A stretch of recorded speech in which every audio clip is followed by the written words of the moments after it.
the heavily fortified borders of the Reich, Canadians, British, Americans, and French seek to widen the cracks in the Nazi defense system. The dogged foot-by-foot advance of the Allies depends heavily on the infantry, mainstay of the attack when the weather closes in on the battlefront and the going gets tough.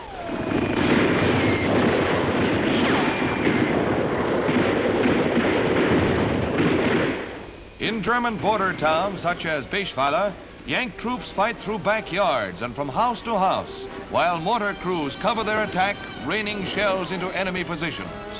The desperately fighting infantry suffers many casualties as the Nazis retreat toward the shelter of the West Wall.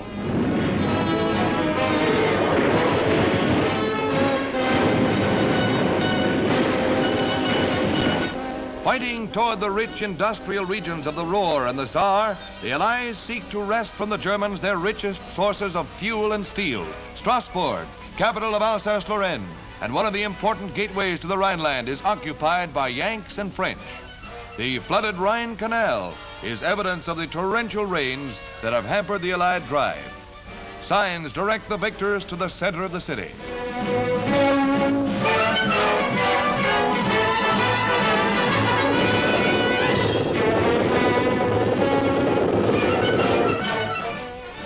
A direct hit by a German artillery shell sets fire to American jeeps and trucks used by the French Army. These are Newsreel and Signal Corps pictures.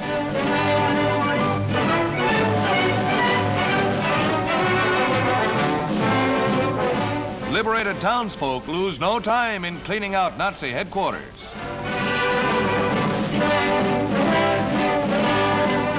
Heavy guns abandoned by the retreating enemy are captured intact.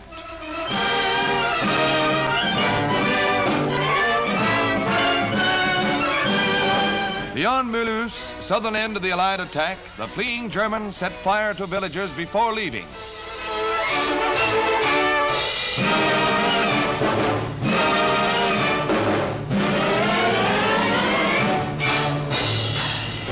The French clean up enemy resistance, seizing many prisoners at Gestapo headquarters.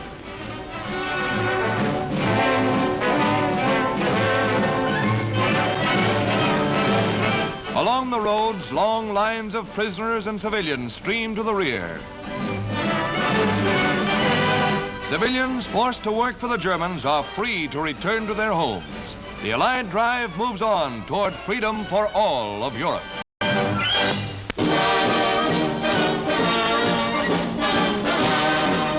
Strong carrier units of our great Pacific Fleet steam towards the island of Luzon in the Philippines for a blow at Manila.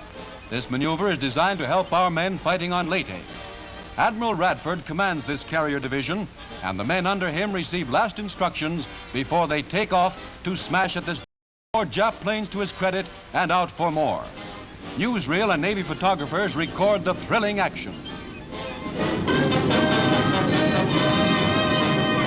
Planes come out to sea to attack.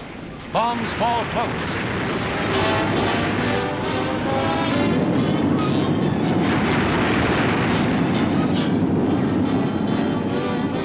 Some bombs hit.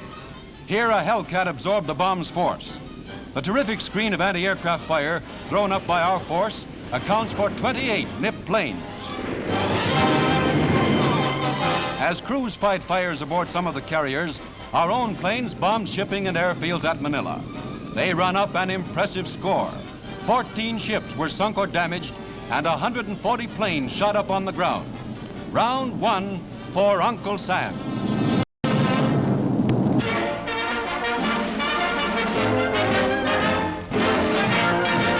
The National Association of Manufacturers, meeting in a War and Reconversion Congress, hear General Somervell, in charge of supplying our armies, call on industry for more production. American industry and American workers must rededicate themselves here and now to an upsurge of production on the home front so that our forces on all fronts shall be limited in their use of materiel only by our ability to get it to them and by elbow room on the fighting fronts in which to use it. The kind of war we shall fight is in the balance. the decision as to the weight we shall show. And this is the time for a decision. And I know what it will be. Thank you.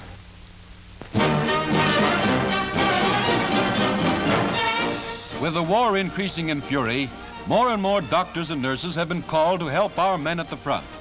A hard job, they are doing it well.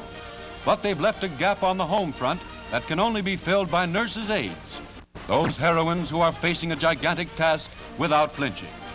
Many more nurses' aides are needed to receive this same careful instruction in hospital care and to step in and help both wounded servicemen and civilians. The hospital in your hometown needs help to care for the wives of soldiers, for example, and the Army and Navy need the services of any girl over 18 to aid in nursing convalescent veterans back to health. Help your neighbors and your community. Apply at your local Red Cross chapter.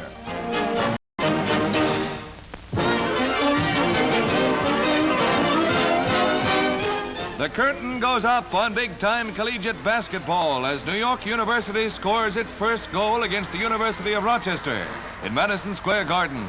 Rochester moves down the floor and in a matter of seconds ties it up.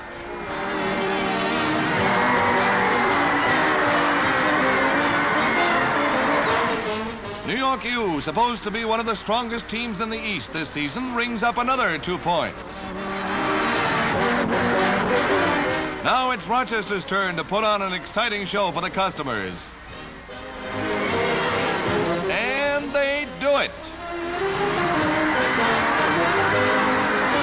New York U's ball. Although the score was 20-all at halftime, the flash of this speedy violet outfit warns the entire basketball world that NYU is out for blood as they hang up a 53-39 win over Rochester.